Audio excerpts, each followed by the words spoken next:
Hey, VetFolio Voice listeners, welcome to another episode. This episode is sponsored by Hills and features Dr. Sibylla Miller.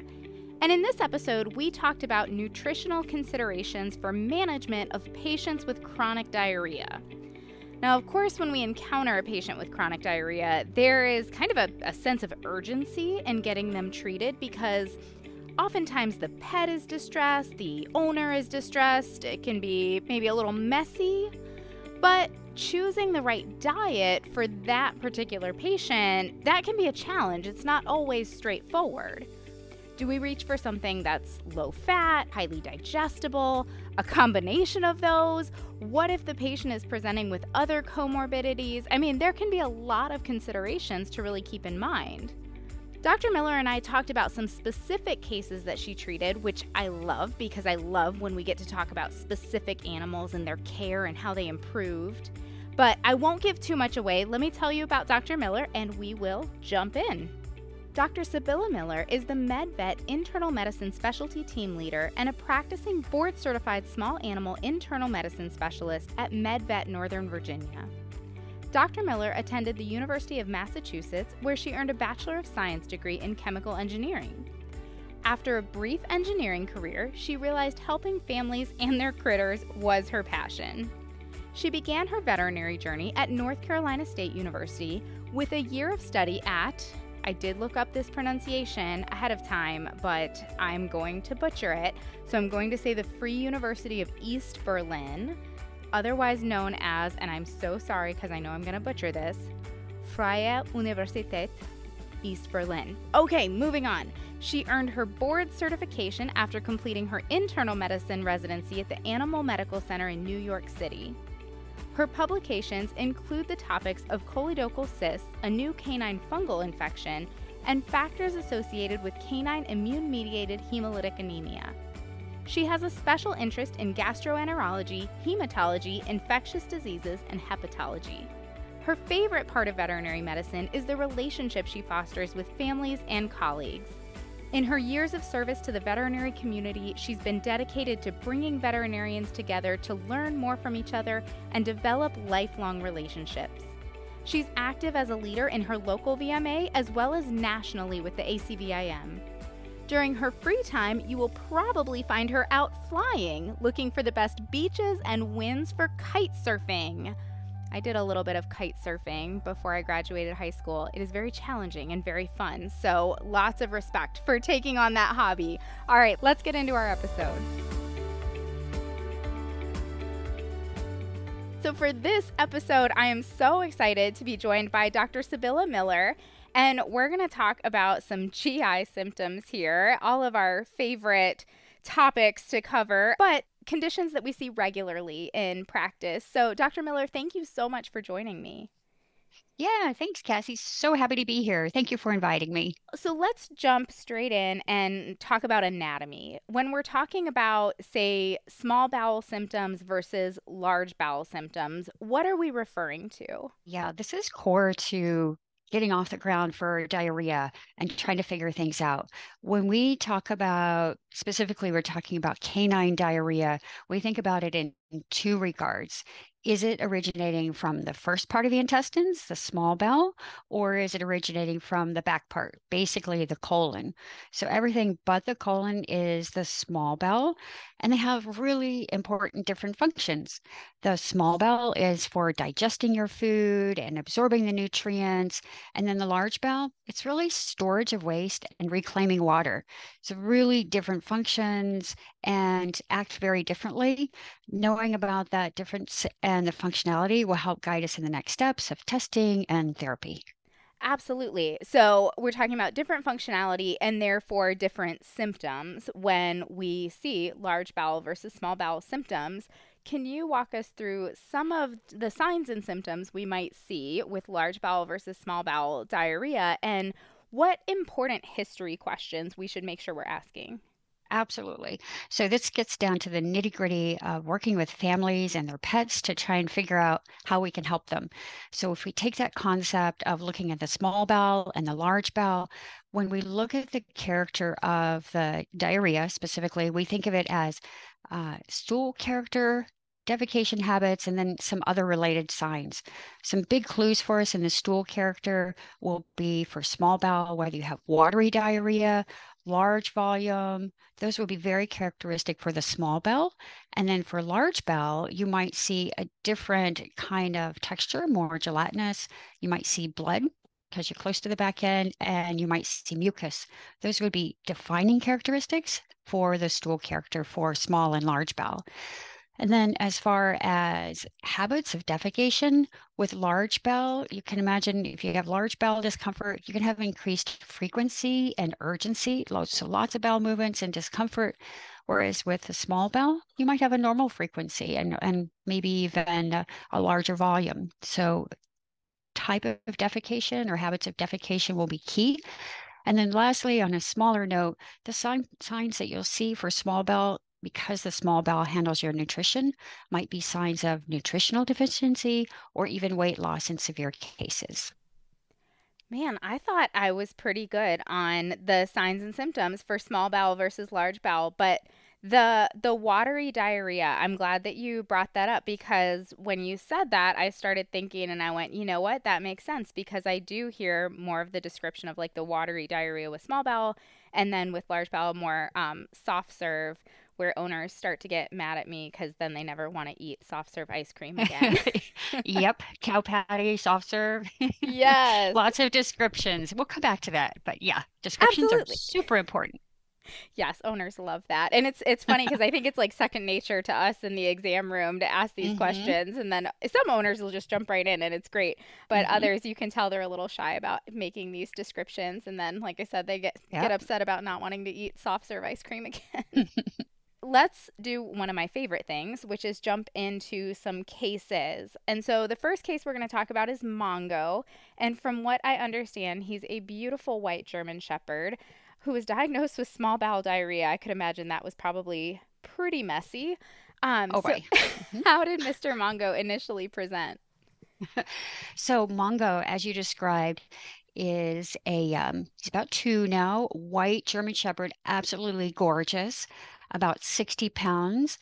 And when he presented, he had been through multiple families, owned for only 3 months, and really had really severe diarrhea, a lifetime of diarrhea. His family had tried multiple different approaches, and when he came in, although he looked happy and comfortable, he was skin and bones. You think of a skeleton, he was skin and bones. I can only Um, imagine a whole yeah, lifetime of it was that. awful. Yeah. His diarrhea was very watery. He didn't have any accidents, no straining. He didn't have any mucus or blood on his stool. And because he was skinny, we know he was malnourished despite having a good appetite and no vomiting. He was skin and bones. So his presentation is really very characteristic for what we see for small bowel. And I would imagine the number one consideration in that presentation would be how do we address this malnourished state that he's in? Keeping that in mind, assuming I'm right, feel free to tell me I'm wrong. What types of nutritional considerations would we want to keep in mind when we're treating, a dog like this who is malnourished because he just hasn't been able to absorb anything? So for a guy like this, we're going to look at something else that's absorbing his nutrition. So we want to make sure he doesn't have parasites, a heavy worm burden. We want to make sure he doesn't have any other metabolic diseases or anything else going on. So the biggies for looking at what's going on with him would be to make sure we do kind of some core diagnostics of fecal testing and then maybe a CBC, serum chemistry panel, urinalysis. Just the basics to get started. And then if the family wanted to move forward, then we could do some more advanced testing. But in looking at him, just looking at him in person and with his symptoms, we know he has malabsorption. And I know this puppy, he didn't have parasites. They tested and treated. So I knew he didn't have parasites and he had some core diagnostics. So working to your question of what nutritional considerations, for him, we want something that's really highly digestible, right? We don't want something that's going to just keep going right through him. We want something that's likely hypoallergenic if we can, so that we're not having any allergic or sensitivity reactions to the food. would be where I would start with that. Can I ask you real quick, because you mentioned something about something else eating his food, so to speak, and Yeah, parasites. In yeah. a dog this size, have you seen parasite burdens high enough to cause this sort of malnutrition? Oh, yeah, Yeah. absolutely. You'd be surprised how many worms a dog can have. Yes, that it's a scary thought. I feel like when I see those heavy parasite burdens, I think of, those super anemic little puppies, but a 60-pound Hmm. German Shepherd. Now that you mention it, I did one time see a German Shepherd with a PCV of 17% from flea anemia. Yeah, holy cow. Yep. And I don't want to overlook the core things, the most common things before I diverge into those things that are more my specialty, like inflammatory bowel disease and food intolerance and those kind of things. I want to make sure I cover those core things that are most common. So you mentioned something highly digestible and hypoallergenic and things along those lines. Could you give us some examples of types of foods that might be appropriate in that scenario? Oh, yeah, we have a lot of different options. You can have a hydrolyzed protein, you can have something like a hydrolyzed soy diet. We have a lot of highly digestible GI diets, prescription GI diets. Those are really good. For this dog, they had in mind and had him on a really high energy diet, which was really, really high in protein and didn't have any fat. So that wasn't helping him either. But for him, what he really thrived on was a hydrolyzed protein diet that really worked really well for him. What did his diagnosis end up being, just out of my own curiosity? It's interesting that you ask because this family came to me having spent a lot of money and they were really cost constrained. And so for him, I was not able to move forward with additional diagnostics like an ultrasound or endoscopy. We did a diet trial for him, and fortunately, we won on our first try. Oh, We did amazing. add, yeah, he did very well. We added cobalamin and some probiotic therapy. And then the other thing we had to look at really carefully is how many calories does a 60-pound German Shepherd dog need to gain 10 or 15 pounds? It's a lot of calories. Usually we're trying to So, get them to take off 10 or 15 pounds. yeah, absolutely. So for this guy, it took us almost 3 months for him to gain 15 pounds just to catch up with where he was before. Wow. What kind of therapeutic food did Mongo do best on? So Mongo's nutritional needs ended up being the requirement for a highly digestible food and something hypoallergenic. So hydrolyzed soy protein is what we finally landed on. And then lastly, he needed a really high caloric content, so we increased the volume of food he was fed. So it sounds like overall a happy ending for Mongo. Absolutely, he's doing really well, and he's finally in his forever home. Oh, I love that for him. So the next one we have is an interesting one. This is Pax, and this brave guy was a service dog in Afghanistan. And unfortunately, he came back with large bowel diarrhea. So, how did Pax present? So Pax is a wonderful, wonderful retired German Shepherd, over 100 pounds. So you can imagine, quite intimidating. Gorgeous fellow. He had presented to our ER for severe vomiting and bloody diarrhea after getting in the trash. And with further investigation, it was noted that he had a part of a plastic spatula in his stomach, and he had had diarrhea for quite some time. So the ER team admitted him, did some basic diagnostics and fecal tests, treated him supportively, and discharged him the next day.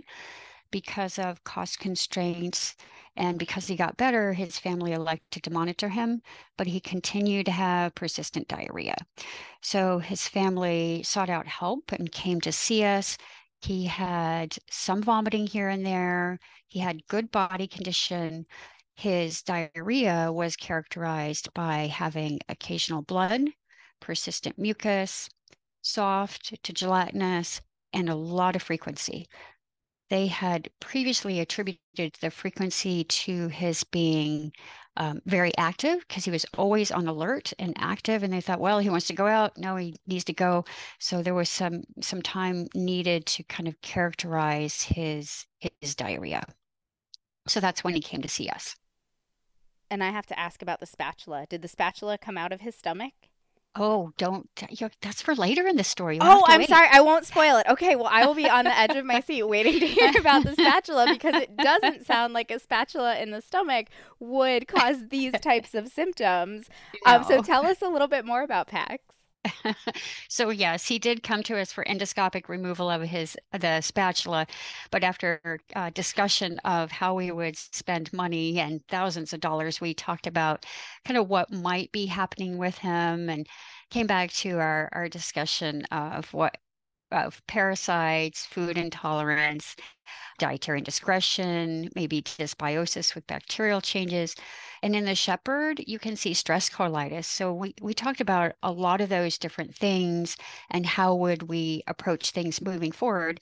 And also recognizing that this is a family who has volunteered to take in an animal who is just a really marvelous creature and who we really want to honor, but at the same time, wanting to be judicious with financial resources and really focus on getting him back on track as fast as possible. Absolutely. And I'm glad that you bring that up because finances are a really important consideration in almost all of our cases. We want to make sure that we're targeting our therapies and our diagnostics. So I'm glad that you bring that up in these cases, that has to be a consideration. So, from a nutritional point of view, what kind of food did you reach for with PAX? So for Pax, he was in good body condition, maybe even tending to be a little heavy. So for him, we were not really worried about malabsorption because he had a beautiful coat and good body condition. But we really wanted him to have a consistent food without treats. He got a lot of treats. He's loved and spoiled. We wanted for him to have really a highly digestible, excellent quality diet, and maybe also look at a single protein source or a hyperglycemic food. How did PAX do with those nutritional changes? So for packs, yeah, we had to make a lot of changes, and some of them were lifestyle, as I mentioned with the treats. The food, fortunately, we have a lot of really good options. So the food was honestly easy. We picked a hydrolyzed soy protein, highly digestible diet.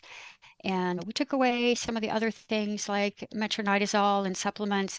He struggled because the food restrictions of not having other things. For example, he wanted a bully stick. And when he had his bully stick, that was not such a good day. But to your earlier question, it was a good day in that he vomited up his spatula.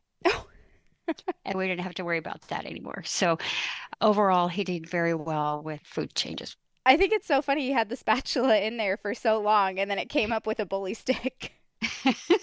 He really did. He's a hoot. He's into everything. He's a busy guy, and we did make some changes along the way. For example, he constantly wanted more food, so we were able to add just a few green beans here and there would make him happy. And weight gain has been a challenge for him.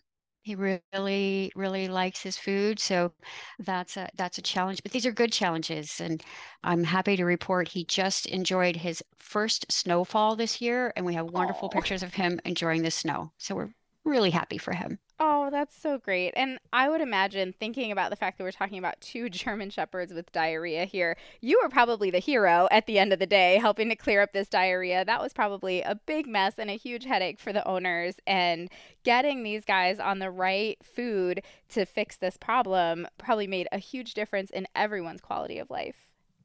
Yeah, these guys are great, and it's truly an honor to be part of the care for these critters. They're really marvelous, and their families are extremely dedicated.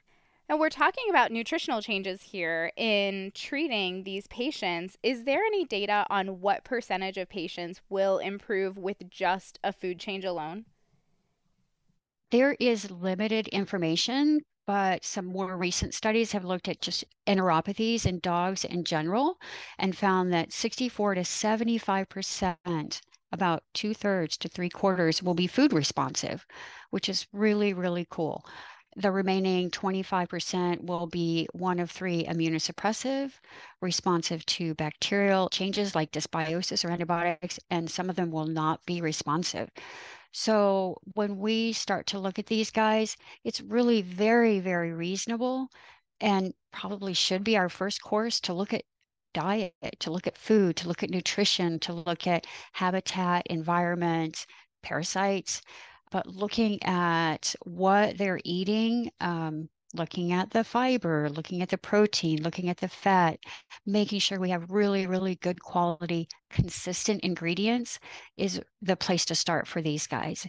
So, yeah, I think we'll be seeing a lot more information as time goes by about enteropathies and being able to change what we give them nutritionally to really help them and not just help them, but resolve and control their disease. And I think that goes a little bit back to what you were talking about earlier, where sometimes we have to make sure, well, most of the time, we have to make sure we're being judicious with finances and targeting our diagnostics to make sure we're getting the most information possible and being familiar with the types of changes in therapeutic nutrition or lifestyle to help these patients, knowing that so it can make a difference for so many animals. That can be a really great place to start.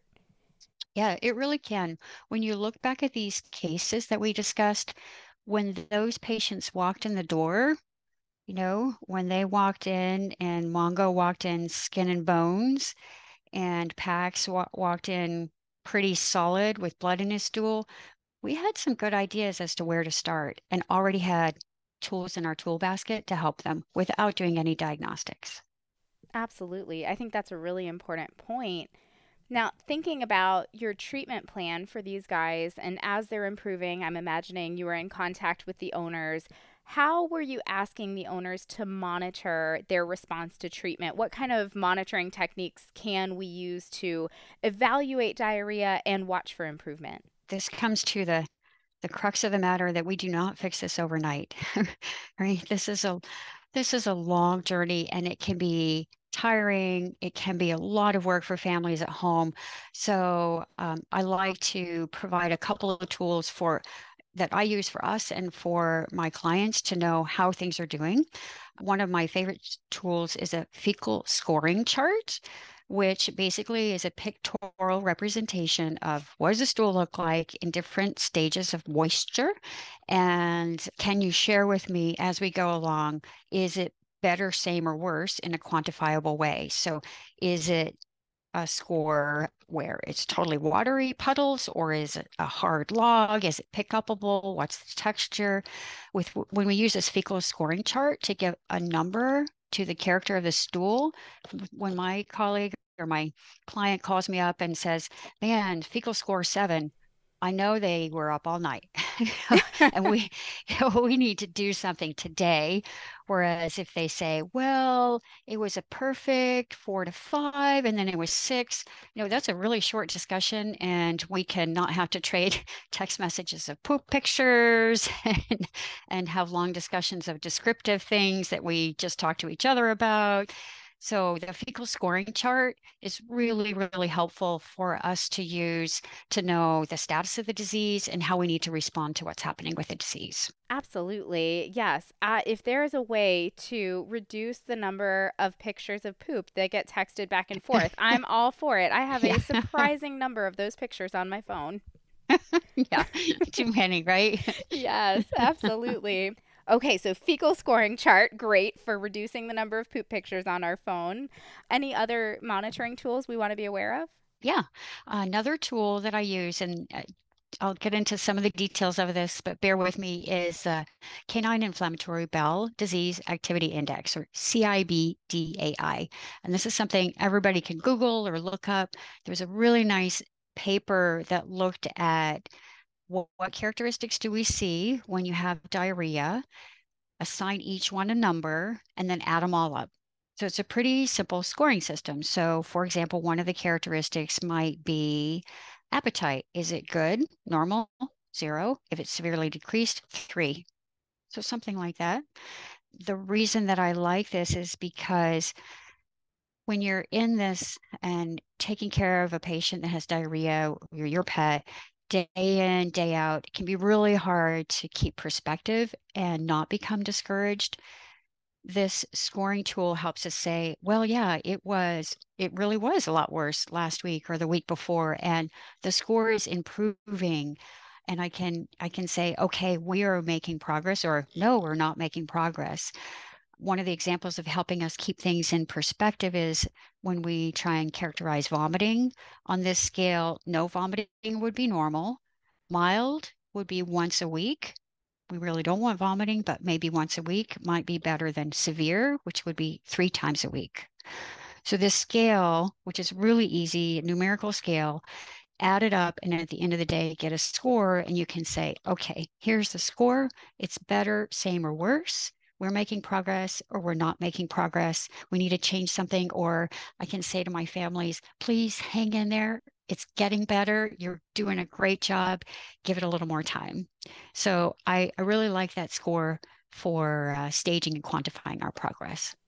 Absolutely. And I think it kind of helps you establish that baseline of where you started so that even if you don't get perfect resolution right off the bat, you can know if you're making progress in the right direction. Yeah, yeah. And it takes a long time. Sometimes it'll respond within 2 weeks, which is great, but sometimes it'll take a month or 2 or 3. Sure, sure. But so just to make sure that we're not discounting those little improvements. Yeah, we'll take our small wins. Absolutely. And then, of course, there are prescription food companies that we can call and ask for these consults. Yeah, they are great. If you haven't ever been stuck and said, I think for nutrition, I need highly digestible, I need low fat, and I need more fiber, or you, for some reason you have something in mind, or maybe you have a kidney failure patient or something like that, and you just can't get all the pieces together, those resources, those consultation sources, they're great. They're really phenomenal. They know their stuff, and they can say, nope, that's going to have too much of this. That's going to have too little of this. This one brings all those things together. And I am so grateful that we have these resources. We have excellent quality, data-driven nutritional intervention for our critters. It's really phenomenal, and we're so lucky. Absolutely. I know I have certainly made those phone calls, and it's amazing to me. Like, it tends to be a pretty simple phone call of, okay, well, you have this going on. Here's your options, and here's how to do it. And I'm just always amazed that, whoever I'm talking to has that information right there at their fingertips. Yeah, and I think they have it right in their head. They're pretty amazing. I would agree. Absolutely. It's usually like a very efficient consultation, and I'm always shocked and amazed and very pleased at the end. Yeah. Yeah, we don't all have to be nutritionists. Yeah. We've got help. Absolutely. Well, Dr. Miller, this has been such a fun talk.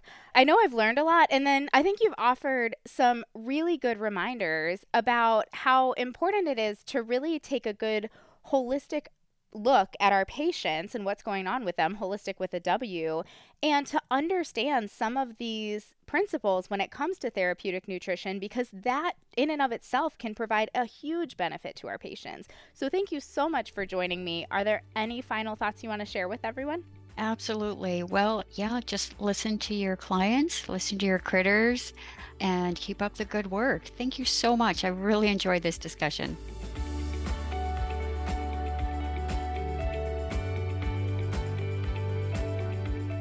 Dr. Miller, thank you so much for joining me. I always love when we can break down these cases and learn about how you helped pets in these specific situations. So thank you so much for your insight and for your knowledge.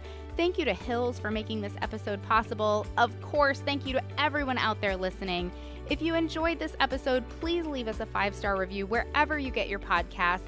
It'll help other veterinary professionals like yourself find this and other great content that we try to put out there. For more episodes like this, click on the Education tab on the VetFolio website. As always, we'd love to hear your input on this talk, as well as ideas for topics you'd like to hear from us in the future. Feel free to reach out to me at dvm@vetfolio.com. You can also find me on Facebook at Dr. Cassie DVM, and you can find me on LinkedIn. And remember, if one animal is better off because of you today, it's a great day.